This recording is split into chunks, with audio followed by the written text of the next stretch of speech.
Hi, I'm Susie McIntyre Eaton. I want to welcome you to Jesus Listen Stories of Prayer. I think this is going to be a wonderful interview for you today.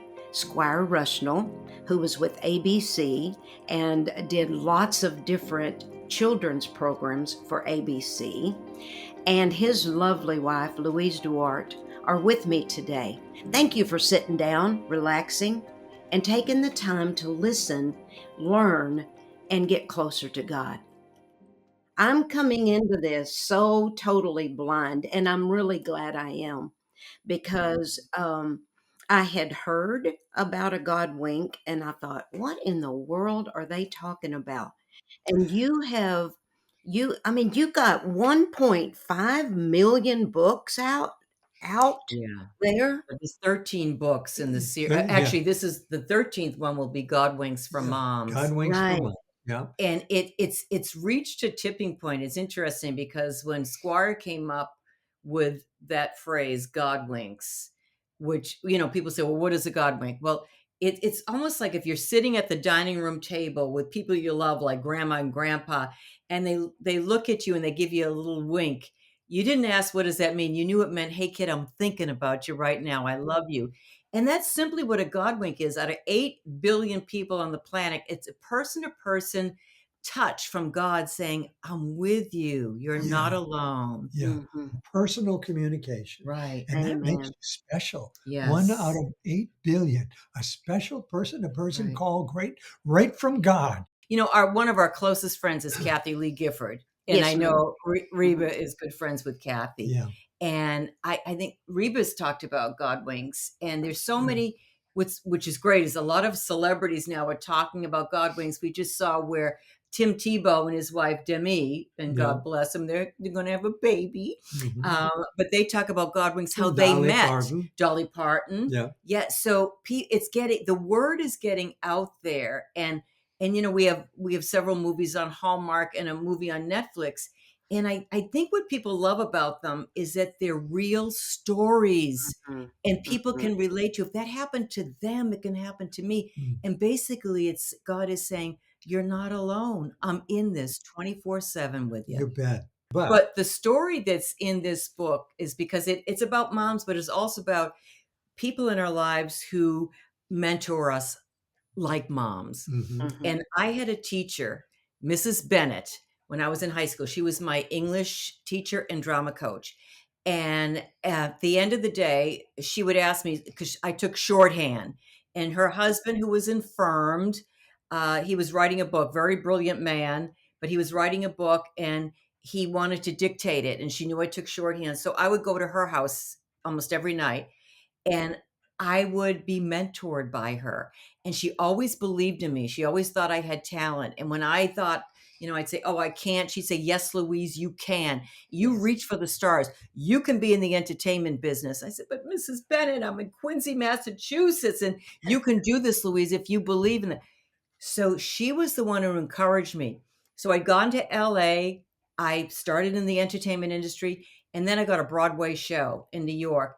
And Mrs. Bennett, now years later, infirmed, she has macular degeneration. She can't see that well. She's in the front row to watch her student on Broadway.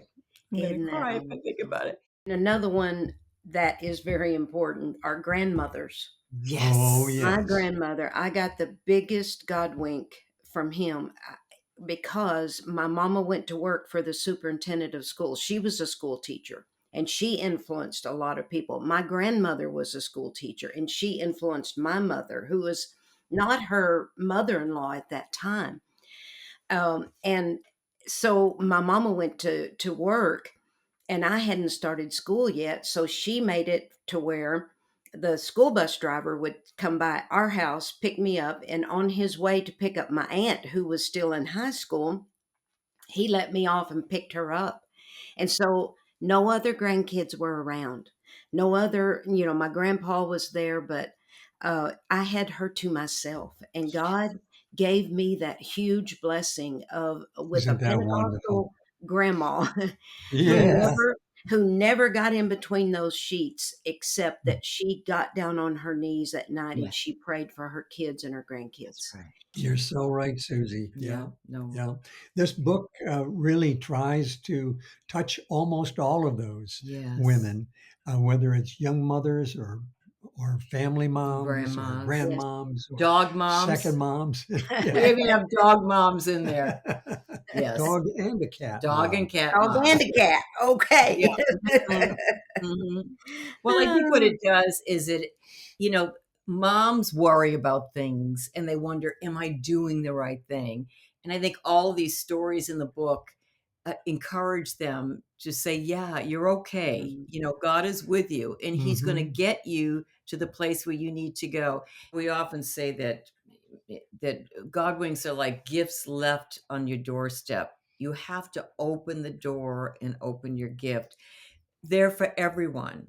yes, God is no respecter of persons. He wants us all to receive his blessing. And that's he right. communicates with us all the time. And Squire, as you were talking, I was thinking the radio station, how the radio frequency, the closer you get to the tower, the The clearer clearer the the voice comes. voice. So the Yeah. closer we get to Jesus, the closer we get to God, we can hear the voice more. He's in Proverbs, it says, in all your ways acknowledge me and I will direct your paths. And he promises that. So we say, well, how do we hook into that? It's all about communicating with them. If we can teach our kids to do that Yeah. all through their lives, that's the greatest gift we can give them, is talk to God. Yeah.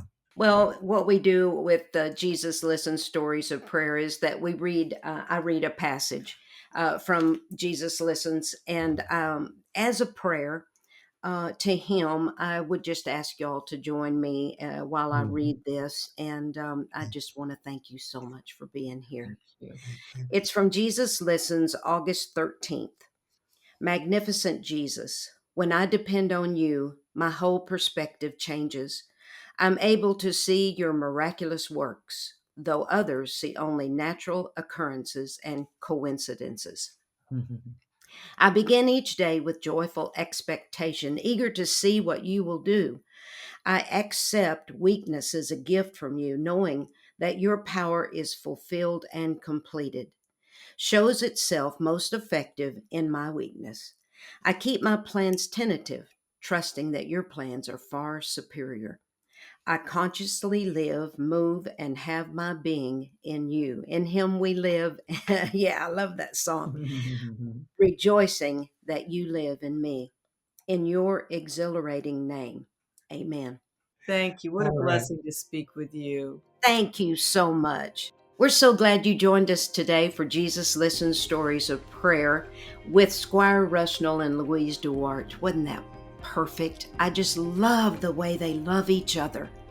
Oh, to have that kind of relationship and then be able to work together. We'll be back with another episode and another time, but always remember that Jesus hears you, He cares for you, and He's just a prayer away. God bless you. You have a great day.